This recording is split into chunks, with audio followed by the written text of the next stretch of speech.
తెలంగాణలోని ప్రజలందరికీ pipe line ద్వారా సురక్షిత తాగునీటిని అందించాలన్న లక్ష్యంతో ప్రారంభమైన పథకం మిషన్ భగీరథ. గత బీఆర్ఎస్ ప్రభుత్వం ఈ పథకాన్ని ప్రతిష్టాత్మకంగా చేపట్టింది. వేలాది గ్రామాల్లో పైప్ లైన్లు, వాటర్ ట్యాంకులను నిర్మించింది. కానీ చాలా చోట్ల పనులు పూర్తి కాకపోవడం, నిర్వహణ లోపాలు ఈ పథకానికి శాపంగా మారాయి. తెలంగాణలోని ప్రభుత్వ పాఠశాలలు, వసతి గృహాలు, గురుకులాలకు మిషన్ భగీరథ కింద పైప్ లైన్ కనెక్షన్లు ఇచ్చినా ఇబ్బందులు తప్పడం లేదు.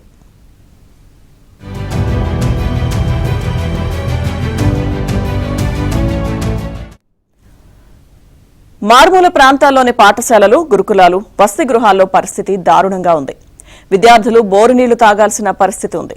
ఇటీవల గురుకులాల విద్యార్థులు అస్వస్థతకు గురవుతున్న నేపథ్యంలో విద్యా కమిషన్ చైర్మన్ ఆకునూరి మురళి సైతం నీటి స్వచ్ఛతపై అనుమానాలు వ్యక్తం చేశారు. చాలా గురుకులాలకు మిషన్ భగీరథ కనెక్షన్లు లేవని ఓ సమావేశంలో ప్రస్తావించారు. ఈ నేపథ్యంలో తెలంగాణ వ్యాప్తంగా ఉన్న గురుకులాలు, ప్రభుత్వ పాఠశాలలకు మిషన్ భగీరథ నల్లా కనెక్షన్లు ఇచ్చారా, వాటి ద్వారా నీరు అందుతుందా లేదా అనే అంశాలపై ఆంధ్రజ్యోతి క్షేత్రస్థాయి పరిశీలన చేపట్టింది.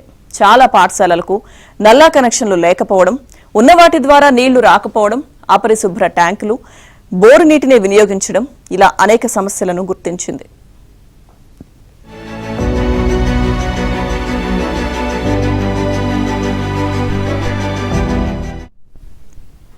నిజామాబాద్ ఉమ్మడి జిల్లా పరిధిలో 2237 ప్రభుత్వ పాఠశాలలుండగా 1307 పాఠశాలలకు మిషన్ భగీరథ పైప్లైన్ల ద్వారా నీటిని సరఫరా చేస్తున్నారు. మిగతా 930 పాఠశాలల్లో మాత్రం స్థానిక నల్లా కనెక్షన్లు, బోర్ల ద్వారా నీటిని అందిస్తున్నారు. ముఖ్యంగా కామారెడ్డి జిల్లా పరిధిలో 728 పాఠశాలలకు మిషన్ భగీరథ కనెక్షన్లు లేవు. ఇక ఉమ్మడి జిల్లా పరిధిలో ఎస్సీ, ఎస్టీ, బీసీ, మైనారిటీ గురుకులాలు కలిపి 77 వరకు ఉన్నాయి.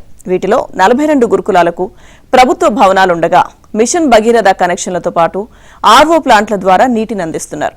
అద్దె భవనాల్లో కొనసాగుతున్న గురుకులాలకు మాత్రం స్థానిక నల్లాల ద్వారా లేదా బోర్ల ద్వారా నీటిని సరఫరా చేస్తున్నారు. తాగునీటి కోసం ఎక్కువగా మినరల్ వాటర్ను వినియోగిస్తున్నారు. ఉమ్మడి జిల్లాలో 105 వసతి గృహాలుండగా 50 చోట్ల తాగునీటి సమస్య లేదు. మిషన్ భగీరథ మున్సిపాలిటీల పరిధిలోని నల్లాల ద్వారా నీటి సరఫరా చేస్తున్నారు.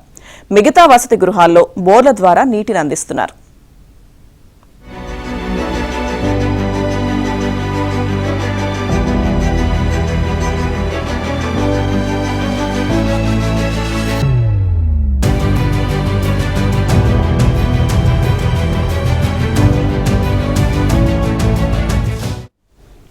ఆదిలాబాద్ జిల్లాలోని ప్రభుత్వ పాఠశాలల్లో తరచూ కలుషిత ఆహారం తిని విద్యార్థులు అనారోగ్యం బారిన పడుతున్న సంఘటనలు చోటు చేసుకుంటున్నాయి.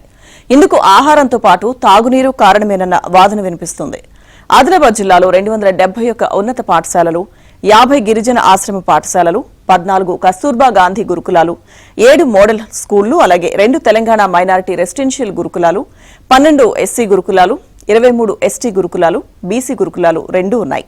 అయితే చాలా పాఠశాలల్లో ప్రహరీ వరకే మిషన్ భగీరథ పైప్ లైన్లు వేసి చేతులు దులుపుకున్నారు. మన ఊరు మనబడి పథకం కింద పాఠశాలల్లో పంపులను నిర్మించినా నల్లా కనెక్షన్ ఇవ్వకపోవడంతో నిరుపయోగంగానే కనిపిస్తున్నాయి. కొన్ని చోట్ల కనెక్షన్లు ఇచ్చినా సక్రమంగా బ్లీచింగ్ చేయకపోవడంతో నాచు పెరిగిపోయి అధ్వానంగా ఉన్నాయి.